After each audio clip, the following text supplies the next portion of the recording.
KFC ஸ்டைல்ல நல்லா மொறு மொறுன்னு, கிரிஸ்பியான ஃப்ரைட் சிக்கன் எப்படி பண்ணுறதுன்னு பார்க்கலாமா? ரெசிபிக்குள்ள போறதுக்கு முன்னாடி நீங்க இன்னும் என்ன ஃபாலோ பண்ணலன்னா, மறக்காம ஃபாலோ பண்ணிக்கோங்க. வாங்க ரெசிபிக்குள்ள போலாம். இதுக்கு 500 கிராம்ஸ் ஆஃப் தை ஃபில்லட்ஸ் எடுத்துக்கோங்க. அத நல்லா கியூப் ஷேப்ல கட் பண்ணி எடுத்துக்கோங்க. இல்ல எந்த ஷேப்ல வேணாலும் நீங்க கட் பண்ணி எடுத்துக்கலாம். அத நல்லா வாஷ் பண்ணிட்டு, அது கூட 3 ஸ்பூன்ஸ் ஆஃப் கர்ட் ஆட் பண்ணிக்கோங்க.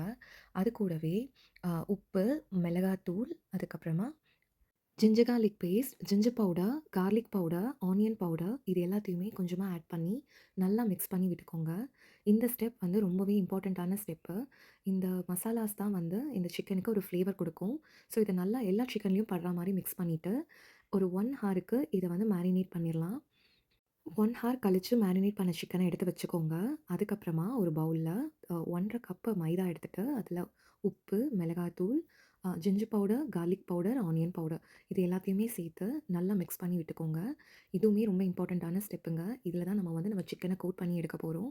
அதுக்கப்புறமா இன்னொரு கப்ல 2 எக்ஸ் உடைச்சு சேர்த்துட்டு, அது கூட உப்பு, மிளகுத்தூள் சேர்த்து நல்லா மிக்ஸ் பண்ணி எடுத்துக்கோங்க. நம்மளோட இதுதான் பைண்டிங் ஏஜென்ட்டா இருக்க போது. ஸோ, இந்த 2 ஸ்டெப்புமே கண்டிப்பா மிஸ் பண்ணாம பண்ணிருங்க. இப்போ வந்து அந்த சிக்கன எடுத்து, ஃபர்ஸ்ட்டு இந்த மைதா மாவு கலவையில போட்டு எடுத்துட்டு, அதுக்கப்புறமா எக் மிக்சர்ல போட்டு நல்லா முழுகுற அளவுக்கு நல்லா பண்ணி எடுத்துட்டு, மறுபடியும் அந்த மைதா மாவுல போடணும். இந்த ஸ்டெப் ரொம்ப ரொம்ப இம்பார்ட்டன்ட்டான ஸ்டெப். இதுக்கு பேர் வந்து டபுள் கோட்டிங் ஸ்டெப்.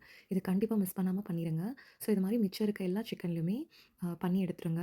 அதுக்கப்புறமா ஒரு பேன்ல ஆயில் சூடானதும், இந்த சிக்கன் எல்லாத்தையும் ஒன் பை ஒன்னா போட்டு பொரிச்சு எடுக்கலாம். இதுக்கு ஆயில் வந்து ரொம்ப சூடாவும் இருக்கக்கூடாது, ரொம்ப சூடு இல்லாமயும் இருக்கக்கூடாது. மிதமான அளவு தீயில தான் இத வந்து நம்ம பொரிச்சு எடுக்க போறோம். பிகாஸ் உள்ள இருக்க சிக்கனும் வேகணும். அதே சமயம் வெளியில இருக்க அந்த கோட்டிங்கும் சீக்கிரம் கருகக்கூடாது. ஸோ, அதனால ரொம்ப கேர்ஃபுல்லா இத வந்து ஃப்ரை பண்ணி எடுங்க. ஆ இந்த ஸ்டெப் வந்து ரொம்ப இம்பார்ட்டன்ட்டான ஸ்டெப்பு. இன்கேஸ் உங்களுக்கு வந்து கருகுற மாதிரி இருந்ததுன்னா, தீய குறைச்சு வச்சுக்கோங்க.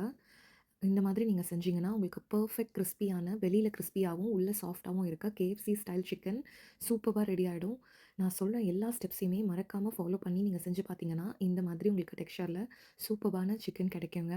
இப்போ மீதி இருக்க எல்லா சிக்கனையுமே பொரிச்சு எடுத்துக்கோங்க. இந்த ginger powder, garlic powder, onion powder ஸ்டெப்ப வந்து டெஃபினட்டா நீங்க மறக்காம சேர்த்துக்கோங்க. ஏன்னா, அப்பதான் நமக்கு KFCல சாப்பிடுற அதே சிக்கனோட டேஸ்ட்லயே வந்து நம்மளோட சிக்கனும் கிடைக்கும். அவ்வளோதாங்க நம்மளோட KFC ஸ்டைல் ஃப்ரைடு சிக்கன் சுலபமா ரெடி ஆயிடுச்சு.